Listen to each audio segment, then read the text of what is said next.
Salut tout le monde, je teste mon casque parce que j'ai des problèmes de son avec mes autres casques, je comprends pas, j'arrive pas à avoir plus de son sur mes vidéos, je m'en excuse. Je voulais parler de la limitation de vitesse qui passe de 90 à 80.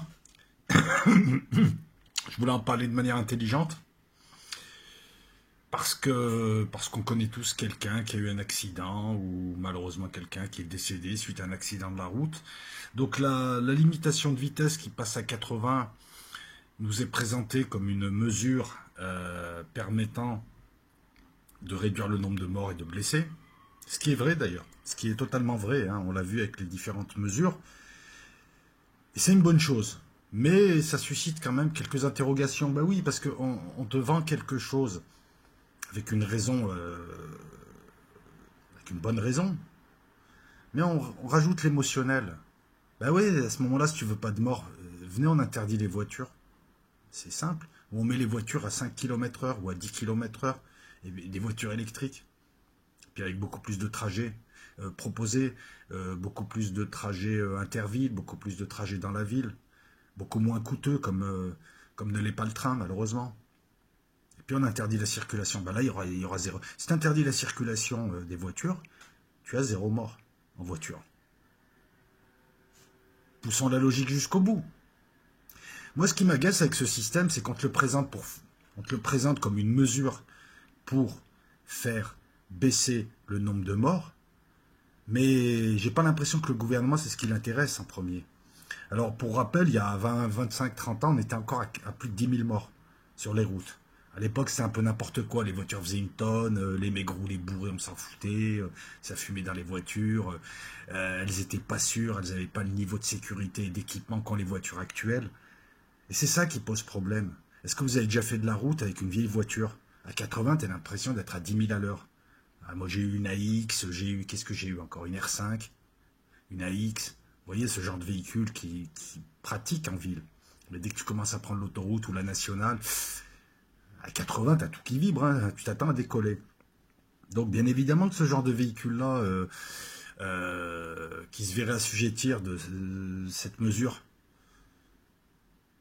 roulerait moins vite et provoquerait moins d'accidents ou aurait moins d'accidents. Le problème, c'est que maintenant, on fait des voitures, excuse-moi, on fait des voitures tellement sûres, tellement bien équipées, des voitures qui ont peu d'années, hein, moins de 5 ans, que quand tu roules déjà à 100, tu as l'impression de rouler à 50. Je veux dire, le niveau de sécurité est tel que... Pourquoi est-ce qu'on... Voilà, je vais te la faire simple. On met une mesure qui va s'appliquer à tout le monde sur toutes les routes, et c'est stupide. Et on te la vend comme une mesure salvatrice qui va aider l'espèce humaine à ne pas disparaître. Hein, c'est quasiment ça. Non. T'as des 4 voies. Regarde. Pourquoi est-ce que on va installer cette interdiction partout? Mais tu as des endroits où tu peux rouler à 100. Et par contre, tu as des endroits où tu peux pas rouler à 70. Donc pourquoi est-ce qu'on va appliquer cette mesure de manière unilatérale sur toutes les routes, sachant qu'il y a des types, et je vous rappelle qu'on ne roule pas seulement pour le plaisir, hein, il y a des types qui travaillent, des VRP, des agents de commerce, il y a des routiers, il y a tout un tas de gens qui se déplacent avec son véhicule, des artisans, etc. Réduire à 80, ça suppose aussi un peu plus de temps sur la route, ça suppose de modifier son emploi du temps, ça suppose tout un tas de choses qui économiquement impactent, j'aime pas utiliser ce non-verbe, mais là je vais l'utiliser pour des raisons pratiques, impactent l'économie de ces gens. Tu as des voies où tu mets une interdiction de rouler à 80, mais tu la mettrais à 100, que ça ferait pas plus de morts, pas moins de morts. Tu as des endroits où effectivement, il vaudrait mieux réduire à 50. Mais pourquoi l'appliquer de manière unilatérale, quel que soit le véhicule, quel que soit l'état du véhicule, quel que soit l'âge du véhicule, quelle que soit la route? Et on te présente ça, encore une fois, comme une mesure de bon sens, alors que c'est pas vrai. Ils vont installer des radars dans des descentes de 4 voies. Qui va réussir à tenir 80 dans une descente à 4 voies après 2 heures de route, par exemple? Et là, bim, jackpot. Et ça, on ne te le dit pas. Donc moi, j'invite l'État à poursuivre sa logique jusqu'au bout. Je ne vais pas dire que c'est une mauvaise mesure. Je dis juste que c'est une mesure qui ne doit pas s'appliquer de manière unilatérale et sans distinction. Et qu'il y a des endroits où on pourrait mettre à 100. Je prends l'entrée de Marseille, l'autoroute est à 30. Sur 2 km, à 30. On a du mal à tenir. Et il y a un radar qui t'attend. Il y a un radar au 50 et il y a un radar au 30. Si tu veux, c'est une descente de vitesse progressive. pour arriver sur l'autoroute du Vieux-Port. Il n'y a personne qui a... Enfin si, il y a un radar, donc tu essayes, mais tu passes toute ta vigilance, tu la passes à regarder ton compteur et à essayer de maintenir. Il faut que je sois à 48, il faut que je sois à 30, à 29, vite, attention, le radar va me flasher. Et là, ça peut provoquer autre chose. Vous comprenez un petit peu le sens de cette vidéo et l'absurdité de cette mesure lorsqu'elle est appliquée comme ça, brutalement. C'est juste pour faire du fric. C'est juste pour encore aller ratisser l'automobiliste qui doit payer pour tout, hein. La voiture, l'assurance, les réparations, la place de parking. Bientôt, on va te créer un impôt voiture, comme une taxe d'habitation, mais pour la voiture. Donc voilà, donc ils ne voulaient pas de mort en voiture, interdisez les voitures. C'est bizarre, hein, l'État n'était pas là pour contrôler Volkswagen, hein, je crois, qui trafiquait ses tests moteurs, et qui en fait polluait et porter atteinte à notre santé. L'État n'est pas là lorsque ça l'intéresse financièrement, alors qu'il y a tout un tas de choses. Ben oui, l'État, à ce moment-là, il faut interdire l'alcool, ça fait des morts, ça fait des cirrhoses. Et puis vous avez vendu des clopes pendant des millénaires, vous nous avez accoutumés à ces cigarettes. Oui, on m'a pas mis, c'est pas l'État qui est venu me mettre une cigarette à la bouche, mais j'avais 12 ans, 13 ans quand j'ai fumé. L'État vend des clopes et te dit c'est pas bien, donc tu vas payer plus. Tout ça pour prendre de l'argent. Moi, je m'excuse, mais avec tout l'argent que j'ai donné, j'ai de quoi me payer 8 cancers au moins. Oui, non, mais rigolez pas. Je veux dire, pourquoi est-ce qu'un paquet de cigarettes qui coûte 1 euro coûte 10 euros en France? Où va l'argent? Qu'est-ce qu'ils en font? Ne me dites pas c'est pour les cancéreux ou la sécurité sociale. Et puis attendez, cette sécurité sociale, je paye depuis des années 10 fois la somme d'un truc. Je parle pas de ceux qui prennent de l'essence, je parle pas de ceux qui prennent des alcools. On le paye, ce surcoût. Donc quand je vois des gens me dire oui, mais non, et la voiture, ou quand tu fumes, c'est un poids pour la société. C'est un poids pour la société. Alors arrête de me prendre de l'argent si je suis un poids pour la société. Parce que je l'ai payé ce poids, je suis pas un poids pour la société. Ça c'est comme les gens qui viennent pleurnicher quand tu es dans une période de chômage à un moment donné. Mais il fait rien, c'est un parasite. Ben pourquoi tu me prends 23% de mon salaire quand je travaille? Ou alors, ce sont comme les Américains, ne soyons pas hypocrites. Les Américains te disent, tu te démerdes, ta protection sociale, tu te démerdes pour tout. Par contre, on ne te prend rien, prélèvement, ou le minimum. Non, nous, on te prend 23% de ton salaire. Et après, on vient te faire des leçons de morale en disant, tu coûtes cher à la Sécu. Mais la Sécu, c'est gavé avec ma thune. En gros, j'ai payé à crédit, j'ai payé à tempérament mon cancer, je fais ce que je veux. Posez-vous la question de savoir pourquoi il y a autant de gens qui fument, qui boivent, dans une société complètement délirante. Peut-être qu'on a perdu le sens de tout et que la richesse matérielle ne fait rien, au contraire, te rend de plus en plus pauvre et vide. Voilà pourquoi cette vitesse, cette limitation de vitesse, présentée comme il la présente, paraît bien, effectivement. Les sociétés, les associations protectrices des piétons, de tout ça, blablabla, enfin encore une brigade de la surveillance, te présente ça comme quelque chose de nécessaire, sinon on est des criminels. Mais voilà, sinon c'est pour faire du fric, emmerder les gens. Ça ne changera pas de problème. Si, ça fera baisser le nombre de morts, mais ça va reporter ce truc sur quoi? Donc oui, il y a la limitation de vitesse, mais pas sur une 4 voies, pas sur une rocade. La rocade, elle devrait être à 100. Pas pour des voitures toutes neuves. Tu sais, des Mercedes toutes neuves avec des airbags, enfin, il y a tout un tas de choses. C'est là où on sent qu'il n'y a eu aucune étude, rien de fait, quoi. C'est juste, allez, on va encore ponctionner chez les automobilistes. Alors, ils se lèvent tous les matins. Et la première question, c'est comment on va faire pour donner de l'argent aux banques qui nous pillent et qui nous ont imposé des dettes dont on n'avait pas besoin. Ah bah tiens, aujourd'hui, on va piquer de l'argent aux fumeurs. Demain, aux automobilistes, qui sont souvent les mêmes. Après-demain, ceux qui boivent du vin. Après-demain. Et puis, on va attaquer le plus grand nombre. Ceux qui ne sont pas tout à fait représentés ou mal représentés, ceux qui ne peuvent pas se défendre. Voilà. L'évolution de la sécurité routière en France a certes été bénéfique sur bien des points, mais ça a surtout été une grosse tirelire pour l'État. Parce que sinon, si on reprend le principe, ben, il y a plein de choses que l'État devrait interdire. C'est tout. Voilà. Puisque tu veux absolument veiller sur ma santé alors que tu m'as créé une société cauchemardesque où on peut avoir des gros casques de Goldorak et en même temps se dire qu'est-ce que je fous là, mais putain, mais je suis entouré d'ordinateurs, je suis entouré de matos, je suis entouré de tout un tas de choses, je mange à ma faim, j'ai toujours un petit bifton dans la poche, j'ai ce que je veux, je manque de rien, franchement, nous sommes bien plus riches que des bourgeois, je sais pas, tu vas voir les bourgeois du Xe siècle, tu es plus riche qu'eux, concrètement, je veux dire, tu as plus de possibilités. Non, non, limitation de vitesse, c'est pour ton bien. Voilà, c'est ce qui m'agace, c'est cette hypocrisie. Non, c'est pour faire de l'argent, c'est tout. Parce que sinon, je sais pas, à ce moment-là,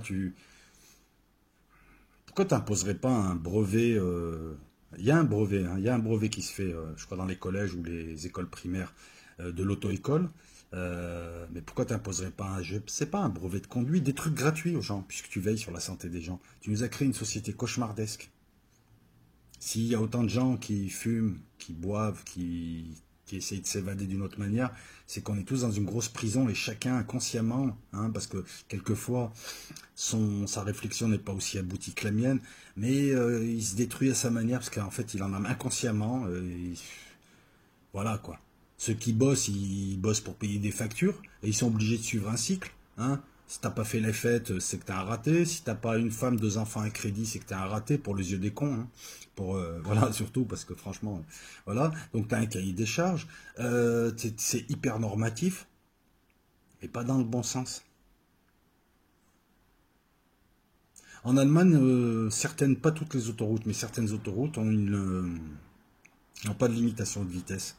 Mais je crois comprendre quand même que les Allemands sont un peu mieux éduqués, question civisme, que nous. Donc pourquoi ne pas faire insister plus sur le civisme, plutôt que tout de suite, hein, hop, variable d'ajustement, le consommateur ou l'automobiliste, variable d'ajustement, la limitation de vitesse. Parce que dans 3 ans, on va descendre à 70, à 50 bientôt, sur l'autoroute, et autant rouler en vélo. Enfin voilà, donc laissez-moi vos commentaires si vous êtes d'accord ou pas. Bien évidemment qu'on n'a pas envie de voir des gens mourir bêtement à cause de la vitesse. Bien évidemment que les progrès technologiques quant aux véhicules, avant les voitures elles faisaient quasiment une tonne, maintenant les voitures n'ont pas les mêmes éléments. Il y a beaucoup d'aluminium, beaucoup de plastique, beaucoup de carbone, de fibres de carbone. Auparavant c'était des tanks quoi. Hein. Tu fonçais sur le mur s'enfuyait. Donc rien que ça a permis déjà, ça plus la vitesse en ville réduite, ça a permis de limiter l'impact des chocs, ça a permis de... Là on est d'accord, mais 80 sur une rocade ou sur une autoroute pour un voyageur de commerce qui fait la moitié de la France, 80, ben non, autant prendre le train, hein. Ça sera le seul endroit en France où tu pourras aller à plus de 100, sans craindre une amende. Voilà, et puis, excusez-moi, je me répète, mais les radars en bas de descente sur une 4 voies, un radar réglé pile poil, ça, je l'ai vu, ça. À quoi sert ce radar? À racketter des gens qui vont le matin bosser. J'ai vu des gens à l'entrée de Toulouse, tu sais, tu as des compteurs, mais les compteurs sont pas super fiables. Une personne que je connais qui est passée à 52 km du radar, 52 km heure. Et il faut savoir aussi que les radars, pendant très longtemps, étaient calibrés de manière à laisser une petite marge de manœuvre. 5 km heure d'erreur, un taux d'erreur. Donc en gros, 50, 55, tu passais. Non, là, 52, elle a pris une amende. Comment tu sais que tu es à 52 ou à 50 sur un compteur classique? Je te parle pas d'un compteur numérique, genre compteur Twingo, mais comment tu sais? Voilà, donc arrêtez de nous dire que la limitation de vitesse c'est pour sauver les gens, alors que les gens vous les faites tuer de façon, d'une manière ou d'une autre, que ce soit en ne contrôlant pas les pesticides, lorsque je vois tous les scandales alimentaires qu'il y a eu ces dernières années, le prion, donc la vache folle, euh, la viande de chez Spanghero, pas la famille rugby Spanghero, hein, parce qu'ils ont revendu l'entreprise, ils y sont pour rien, mais cette viande-là, c'était de l'âne qui venait de Roumanie, hein, tiens, encore un pays de magouilleurs. Quand on voit tous les scandales alimentaires, tous les scandales médicaux, il est normal qu'on se défie de l'État, qu'on s'en méfie maintenant. Il faut arrêter aussi de nous parler de complotisme. Et lorsqu'on voit cette énième limitation, cette énième interdiction, c'est quand qu'on arrête de menacer et qu'on commence à éduquer. Quand on commence à interdire comme ça de manière unilatérale, sans même, et qu'on applique ça de manière uniforme, je cherchais le mot depuis le début de la vidéo, c'est que quelque part on s'en fout un peu du problème. Voilà, donc ils ont installé, chaque président arrive avec sa petite mesurette, et puis, ouais, mais dans 10 ans, on est à 50 km heure, sur une 20 voies. T'es tout seul sur une 20 voies à 3 heures du matin, à 50 km heure. Sinon, prison. Sinon, c'est que t'es antisémite et tu vas en prison directe. Bon, ciao tout le monde, je vais essayer de monter pour la 3e fois cette vidéo d'1 h 30 sur la Syrie, là, elle commence à me sortir par les yeux. Donc, ce nuit, ça va être nuit de montage. Et comme j'ai la bougeotte, je pense que ça va être nuit de repérage urbex. Ciao à toutes et à tous, et puis il y a des vidéos qui arrivent sur le contenu. Hein. Ceux qui n'aiment pas les vidéos de foot, ne les regardez pas. Surtout ceux qui viennent me troller lorsque je parle de leur gourou Soral, hein, je vais pas vous nommer là. Mais voilà, s'il y a des gens qui n'aiment pas mes vidéos sur le foot, ne les regardez pas. S'il y a des gens qui pensent que c'est sur ces vidéos je suis sérieux, arrêtez un petit peu les gars. Pour le contenu, j'en ai mis du contenu là. Je vais finir en disant une chose.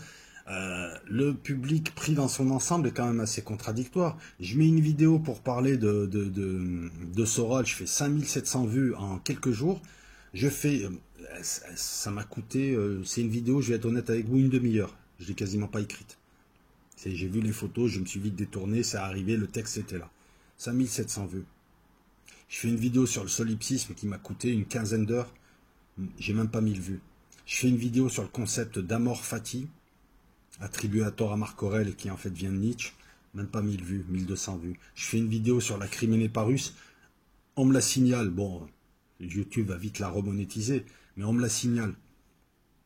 C'est ça aussi, à un moment donné, je sais pas, c'est comme ces gens qui regardent TF1 tout le temps, qui te font croire qu'ils regardent des documentaires sur Arte, lorsqu'on les interroge. Et on s'aperçoit que 99% des gens regardent TF1 et 1% regardent Arte, et quand tu interroges les gens, 99% te disent on regarde Arte, les documentaires. Ah là, c'est un peu pareil, faut savoir. Chacune des vidéos prend du temps, prend beaucoup de temps, et c'est pas mon boulot. Surtout que la plupart se plaignent quand tu mets ton Tipeee ou quand tu mets ton PayPal. Ah là, c'est les premiers à crier parce que ces gens-là veulent tout gratuit. Ce sont les premiers des consommateurs. Ils braillent.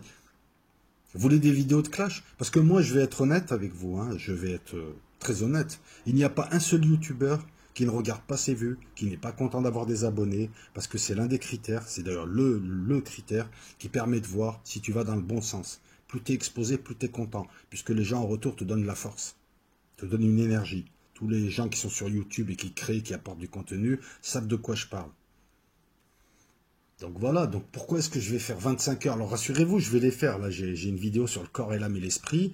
J'ai passé une vingtaine d'heures et je vais encore passer beaucoup d'heures dessus. Parce que pourquoi autant d'heures? Parce que tu lis plein de... Tu vas chercher plein de sources différentes. Tu fais un travail de synthèse, comme une note de synthèse. Tu dois les lire, tu vas hiérarchiser les sources, tu vas les lire, tu vas extraire ce qui est pertinent, tu vas enlever les redondances, tu vas comprendre le sujet toi-même, parce que souvent tu ne l'avais pas compris la première fois. Ensuite, il faut que tu aies un plan, donc ça mature plusieurs jours. Une fois que tu as un plan, que tu as des idées pour meubler, pour faire ci, pour faire ça, il faut que tu l'écrives, la vidéo, et il faut que tu la montes. Sachant que moi j'ai un travail, contrairement à ce qui se dit, sachant que j'ai une vraie vie, ce qui n'est pas le cas de certains apparemment, hein, qui sont là 24-24, tu te dis, mais putain, les gars, ils te demandent du contenu, parle-moi de Nikola Tesla, et tu leur mets une vidéo avec deux mecs qui se battent, un mec qui se caresse les couilles, 100 000 vues. Alors que moi, je fais même pas des vidéos polémiques pour ça. Je fais des vidéos polémiques parce que j'ai envie de dire quelque chose avant tout. Et tu te dis, mais putain, c'est quoi cette société? Voilà. Pourquoi est-ce que je vais passer 30 heures sur une notion? Alors, je vais les passer, les 30 heures. Je vais pas en faire une vidéo, je vais m'intéresser. Attendez, je sais pas. En ce moment, l'avenir d'une illusion, Sigmund Freud. Je veux dire, c'est l'histoire de la musique. Et oui, il n'y a pas que l'ordi. Mais ça peut donner une vidéo. Imagine, par exemple, Adolphe Bochot, de l'Institut de beauté, ouais. Hector Berlioz. J'aime bien les vieux livres. Je les récupère ou je les achète 50 centimes pièce. Quand je les récupère pas ici, on a la chance de trouver souvent, quand les gens virent les bouquins, ils te les mettent dans les cartons, ils les mettent à l'entrée, toi tu passes, il y a plein de gens, tu discutes, oh, je peux prendre celui-là, et celui-là vous l'avez lu, etc. Donc je récupère beaucoup de livres. Mais tous ces livres, voilà, Reine et femme d'Henri Bordeaux, tous ces bouquins-là, il faut les lire. Et puis des fois, tu as une idée, tu te dis, tiens, je ferai une vidéo sur ça, ça, ça. Il faut les ingurgiter. Moi, j'ai envie de dire aussi à ces gens-là, ces intellectuels de YouTube, à certains là qui sont là, qui n'ont jamais... Vous avez lu quoi récemment? Vous avez fait quoi récemment, intellectuellement parlant? Ah, rien. Consommer la vidéo YouTube, tu t'es cru intelligent. Voilà. Pour ce qui est de la limitation de vitesse, c'est comme toutes les interdictions en France, on a un véritable problème. On est en numérique. Hein. C'est où tout est permis, où d'un coup, bah, tout est interdit, sans distinction. Pourquoi est-ce qu'on n'utiliserait pas l'exemple allemand, l'exemple des pays du Nord, qui passent par une éducation des gens, une éducation à la vitesse, une éducation et le rapport à la voiture. Alors, je sais qu'on est des Méditerranéens, le rapport à la voiture, le rapport à l'autre, le rapport à tout un tas de choses. Si tu éduques les gens en bas âge, il n'y aura pas besoin de limitation de vitesse, hein. Eh oui, parce qu'un type qui roule à 100 sur une rocade ou à 120, à un moment donné, il va se dire, non, mais attends, qu'est-ce que je fais là? Je suis fou, je suis con. Voilà, bonne soirée à toutes et à tous. Nous sommes vendredi 6, je crois. Et je suis content pour la victoire belge. Surtout que voilà, sur la locale, j'ai mis la vidéo juste avant. J'ai eu un petit. Alors, moi, je voyais 2-0. Je vais être honnête avec vous, je sentais un score à la 2-0. Bon, il y a eu 2-1, mais gros coup. Ciao, tout le monde.